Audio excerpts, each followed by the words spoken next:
मोर नाम आशुतोष पात्र मु पीएमसी गोपबंधु उच्च विद्यालय नवम श्रेणी छात्र मु आज मोर गोटे अनुभूति गोटे प्रोजेक्ट बनाई जोटा आप स्थापन उपस्थापन कर जोटा यहाँ पौराणिक फेमस प्रसिद्ध पुरी मंदिर जो द्वारा कि दिन को 10,000 अधिक छुट्टी दिन 20,000 अधिक लोक ये दर्शन करने को आसते जो द्वारा कि आम बाहर बेरिकेड व्यवहार करी आम गहली को नियंत्रण कर किंतु मंदिर भितर आम नियंत्रण करना तेणु आम एक गेयर मोटर यूज कर एक एक्सीलेटर बनई जो द्वारा कि लोक मैंने यही द्वारा जो एंट्री करेंगे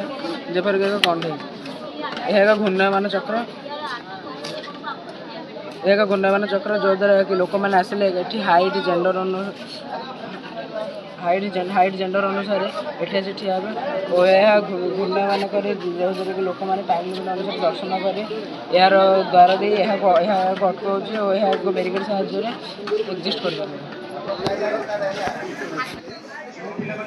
लोक मैंने दला चकड़ा हे ना जहाँफल आमर जीवन आमर मानव संबल किसी महत्व रमर मुख्य प्रशासक जी अरविंद पाढ़ी सर से रैंप सिस्टम को अपना जो द्वारा कि लोक मैंने सीधा जाए दर्शन कर पुणी पछक फेरबे कितु यह द्वारा लोक मैंने लेट कर विलम्ब करेंगे कारण लोक मानकर जगह प्रेम मन बुझे ना तेणुक से लेट करेंगे और यह विशृंखलित समस्या है बड़ समस्या कितु ए किसी असुविधा ना जो द्वारा कि लोक मैंने ऑटोमेटिक ठिया और टाइम अनुसार ऑटोमेटिक बाध्य